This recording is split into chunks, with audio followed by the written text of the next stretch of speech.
Tucker Carlson has a legitimate meltdown, okay, after the corrections, like former corrections guy, Ed Gavin from New York City, says something along the lines of that was unjustifiable use of force. And he just has his Jokar moment. Like he has his, wasp Jokar moment. Not Indian Jokar, but wasp Jokar. I just think that it was excessive and it shouldn't happen. And what I'd like to say, the guy who did it looks like he's going to spend the rest of his life in prison. So I'm kind of more worried about the rest of the country, which, thanks to police inaction, in case you haven't noticed, is like boarded up. So that's more my concern. But I appreciate you coming on, Ed Gavin. Thank you. Nope, done. Thank you. What the fuck, dude? That is insane. My dude is losing it. He is literally losing it, dude. He has lost his mind over, again, a black person being murdered by a cop and the cop not getting away with it. That is, let's run it again. Let's run that video again, actually. It was excessive and it shouldn't happen. And what I'd like to say, the guy who did it looks like he's going to spend the rest of his life in prison. So I'm kind of more worried about the guy who did feels like he's gonna spend the rest of his life in prison. Like, why are you so sad? Why is it so hard for you to hide your emotions? He's literally overcome with emotions, overcome with sadness. First of all, he's not spending the rest of his life in prison. He's probably going for like less than 20 years. Okay, he's getting less than 20 years. But like, why are you so upset? Like this is a bit like Nancy Pelosi, right? Nancy Pelosi doesn't give a shit about George Floyd one way or the other, and she can't hide it. So she accidentally says, oh, shouts out to George Floyd for being murdered. It was pretty pog. And this is the other side of the equation where, like, he is literally, like, Nancy Pelosi doesn't care. He is upset. He does care, but for the other way around where, cops are getting punished for murdering black people. That's unacceptable. And he can't hide it either. He just cannot hide his feelings. His true colors here. the rest of the country, which, thanks to police inaction, in case you haven't noticed, is like boarded up. So that's more my concern. But I appreciate you coming on, Ed Gavin. Thank you. Nope, done. Thank you. The real fun, I guess, or tragic, yet also funny part about the way that conservatives operate here, whenever they get mad about a just sentence like this, is that their expectation is that the justice system is supposed to be unjust. Their expectation is that the justice system is supposed to side with the cops. So when it doesn't, they're like, oh, what the fuck? Come on, dude. Why do we have a criminal justice system if cops can't murder black people in broad daylight and get away with it? That's the real reason why they're upset, because they're like, well, this is how it's supposed to work. Cops are supposed to kill scary black people, and judges are supposed to let the cops get away with it. Prosecutors are supposed to look the other way, and judges, in a really crazy instance where prosecution does come forward with some charges, is supposed to, look the other way. That's their expectation. That's the hidden truth behind the reason why conservatives are upset about this. Systemic racism, a term that neither Joe Biden nor anyone else who uses it has ever defined with any precision whatsoever. But more striking is Biden's posture. You'd think he'd be excited by this. Just this morning, as the jury was still deliberating, the President of the United States said he was praying for a guilty verdict. I'm praying the verdict is the right verdict, which is... I mean, the jury's already in deliberation at this point. They can't hear it. Like, they literally don't know what Joe Biden is saying. It doesn't matter. I think it's overwhelming in my view. I wouldn't say that unless the jury was sequestered now and not hear me say that.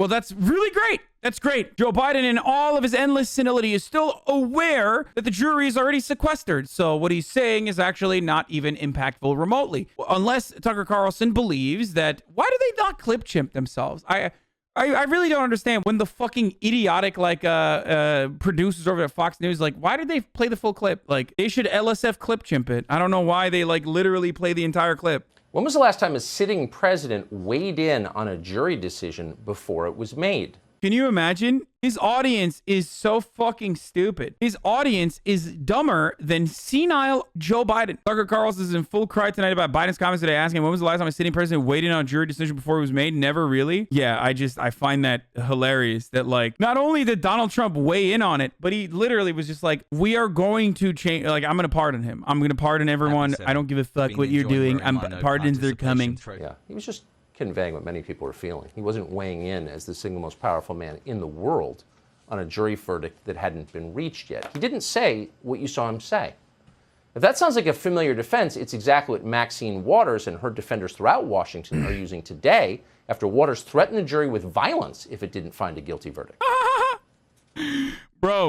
Bro, Maxine Waters is the scariest person to Republicans. Yo, it's wild. I watched a video on one of those fucking Instagram accounts, okay, of this like dude, this white kid who like is clearly like a frat fucking kid, cracks open a bottle of like whiskey and like shoves a goddamn fucking straw through it and like literally chugs a 1.5 liter bottle of a handle of whiskey. So he just downs it immediately, okay?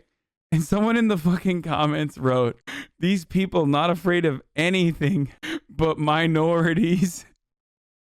And it's the truest fucking comment I've ever seen, dude. These guys, they'll do the craziest shit, but then turn around and they're just afraid of Maxine Waters. Like, if you sneezed in Maxine Waters' direction, she's like 78 years old. Like, how are you unironically trying to make an argument that this lady is like, oh, she's really agitating people?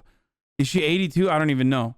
I don't know how old she is. She's old. She's very old. She's old as fuck. This terrifying individual said that there will be continued protests in the street if a just verdict has not been reached. The terrifying individual, 82-year-old Maxine Waters. Well, she is black after all.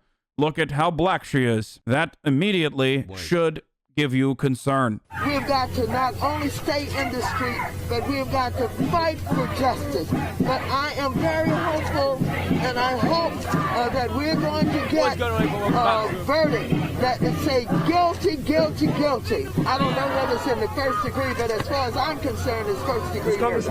Well, we got to stay on the street, and we've got to get more active.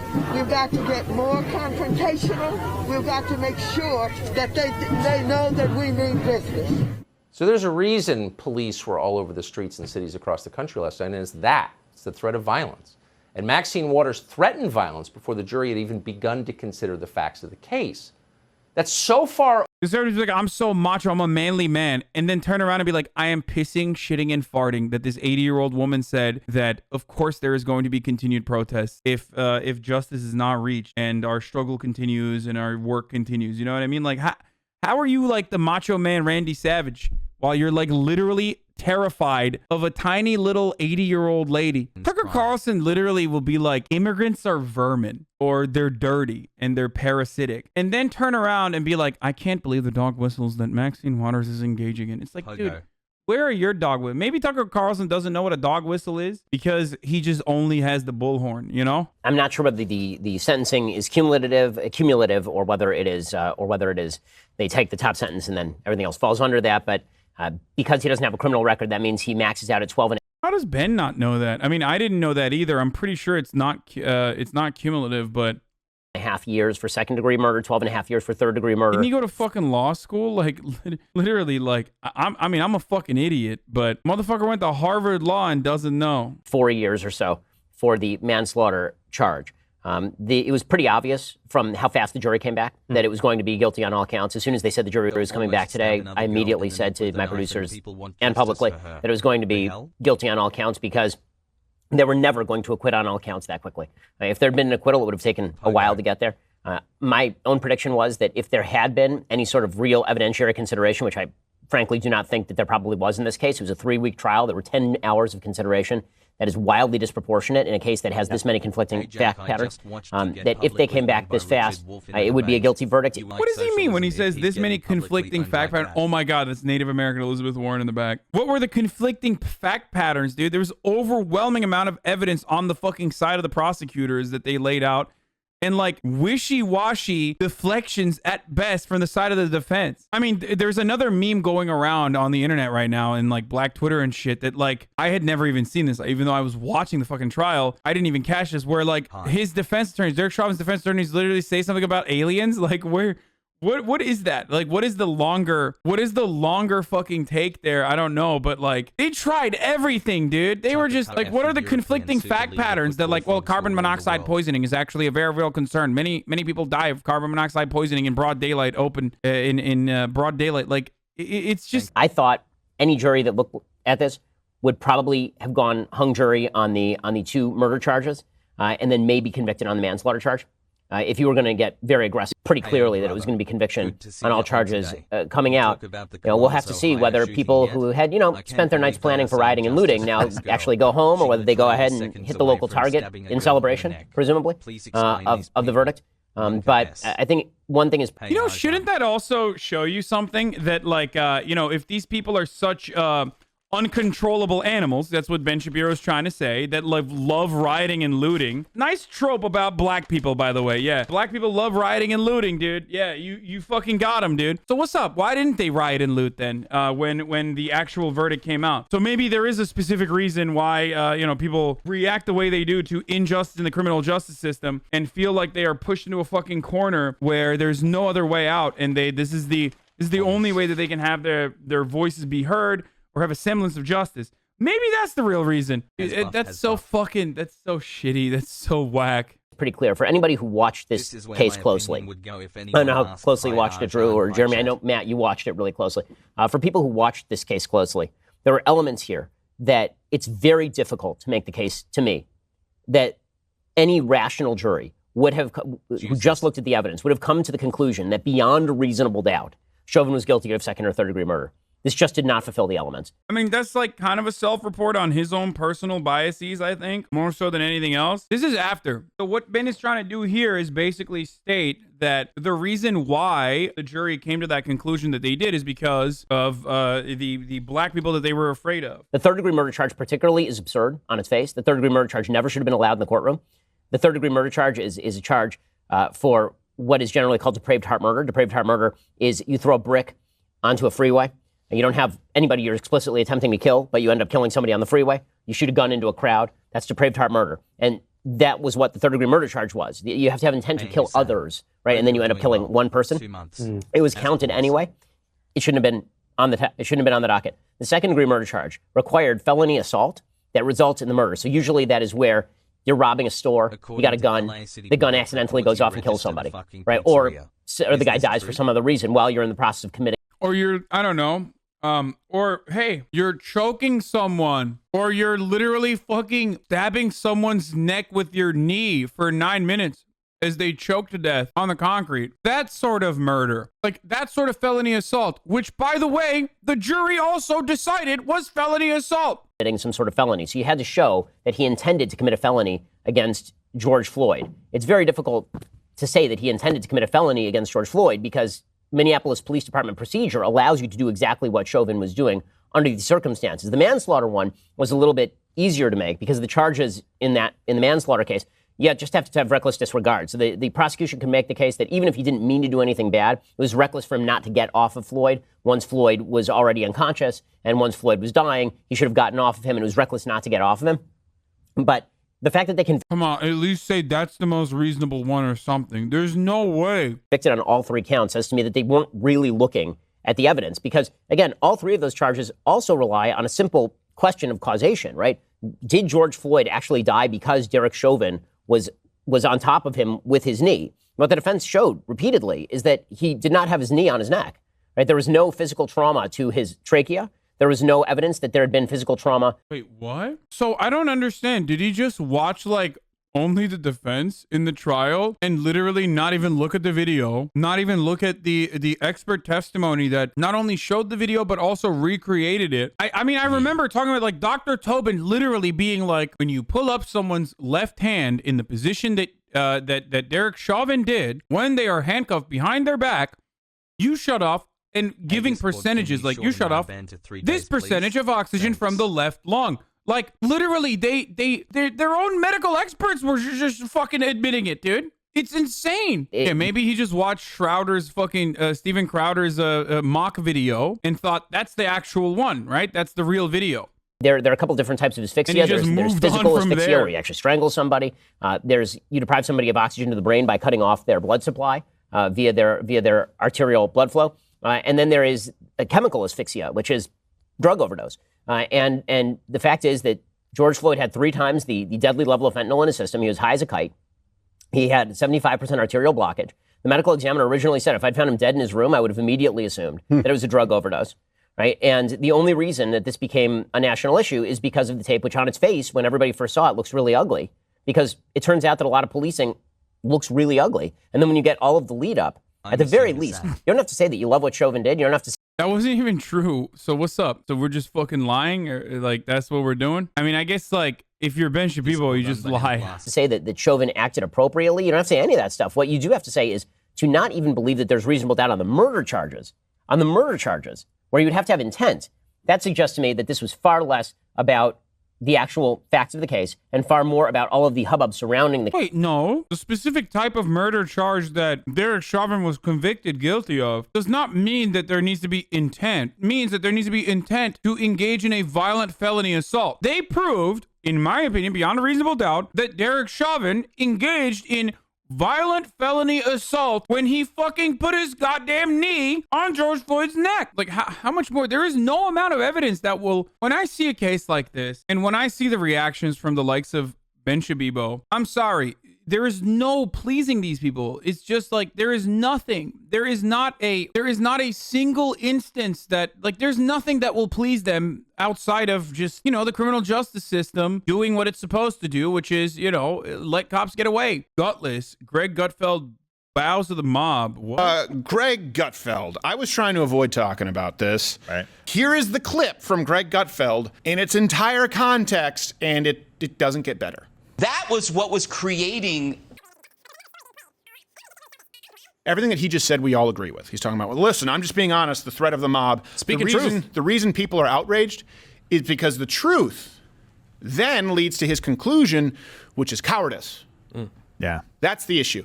All those things can be true. The mob, right? People saying that this city was going to burn. You watch them on CNN saying you could cut the tension with a knife. Everything that he just said was accurate. Now, a man would say, and we need to do the right thing. Now, he seems to think that Chauvin was entirely guilty.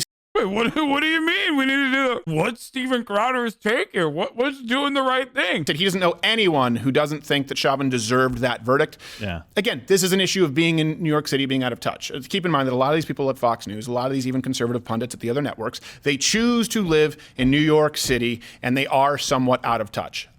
I know plenty of people who think that Derek Chauvin didn't deserve anything, and I know plenty of people who thought he deserved manslaughter, but it was an unfortunate situation. I know people like Dave Landau. Greg knows no one who thought that this was maybe not justice being carried out, and he doesn't care as long as he gets his. Truth, truth, truth, truth, and then conclusion determined by cowardice. That's why people are outraged, just to be clear. That's why people are upset. And I'm not outraged. I just think it's sad. Yeah, well, I think it's sad. I wouldn't want to be that guy's wife. He set it up terribly. He said, I don't... I mean, I almost want to be like, bro, if you have no one in your fucking near vicinity that feels as though, if no one in your vicinity felt the way that they did about Derek Chauvin, when there's plenty of fucking conservatives that literally thought that he should get the book thrown at him, including fucking Pat Robertson. Like, come on. If you can't find a single person, then you probably should change your friends group. But then also that implies that I'm saying other people should be friends with Steven Crowder, which I feel like is cruel and unusual torture. So I will not say that, because I think that it's fine that Steven Crowder has the small circle of sycophants that he has surrounded himself with. It would be objectively worse for all these other people. The guilty verdict. Top 5 worst. Not enough. So here you go. You have Keith Ellison. You have, I don't know who else we have. I know we have AOC in this clip. Them saying, this is always what happens, this is just the first step, because you can't have an actual summer of peace. Then how would you have mass mail-in voting if you don't have these going into the midterms? How would you make sure that you... Wait. I want Steven Crowder to describe to me how massive mail-in voting works with ongoing protests about police brutality. I need to understand how the fuck do people connect that. Like, I need to understand how someone like Steven Crowder connects those two things. Also, everybody wants a summer of peace, jackass. It's just that there is no peace for a fucking black person, and cops are still murdering people in your neighborhoods. How it works, but hey, defund the police and you remove an entire voting. How do you do that? You got to make sure that you have some, at least a little, at least some rioting, just a scotch of rioting. So here is the reaction from the left. Lest you thought, okay, we can all breathe a sigh of relief. I would not call today's verdict justice, however. Because justice implies true restoration. This is not the system working. This is a makeup call. This is the justice system trying to say that, hey, this is one bad apple, because that's how this is going to be interpreted. A measure of justice isn't the same as equal justice. This verdict brings us a step closer. I don't know what that means, but it sounds provocative. We still have work to do. I mean, she's saying it. Like, I hate to defend all these people who are liberals, except for Keith Ellison, who I like, but like they're kind of saying it as you're talking over it. Why are you just like clipping their actual good takes? It's so weird. We still must reform the system. We're never going to be satisfied. Black Lives Matter isn't a trend, it's a movement. She said it. Black Lives Matter forever, okay? So Like what? I guess they were just like expecting them to shut the fuck up and be like, thank you. This is so great. We finally reached a conclusion. Out of the 15,000 times that cops have killed someone, this is the 7th instance since 2005 where a cop was convicted. All right, I guess racism is over. Hog. we're not going to stop. Forever? Forever? Conviction, but we're going to keep going. It's not justice. And I'll explain to you why it's not justice. Look. It's not justice because... This is how you know he's like such a fucking gigantic racist. She's not even speaking in like AAVE, but Steven Crowder immediately texts her. I wonder why. I know it's like a fucking I'm sorry, Miss Jackson reference too, but... Justice is George Floyd going home tonight to be with his family. Justice is Adam Toledo getting tucked in by his mom tonight. Justice would be my insurance would have covered my eye transplant from somewhere other than Michael's. I didn't even. Does anybody have a carrot? That one hit me in the face. I just don't even understand what the joke was. Like, what was he trying to say that like AOC's not hot or something? It's like, dude. I mean, listen. I'm gonna keep it real. Like, I'm not gonna say that actually. I mean, listen, as I was saying, Raiders had the worst take from yesterday. Oh, no, I know. Oh, I know, dude. This, dude, the fucking owner of the Raiders, the owner of the Las Vegas Raiders was the one who said that they wanted to tweet this and that they were going to keep it up. I can breathe. It is the quintessential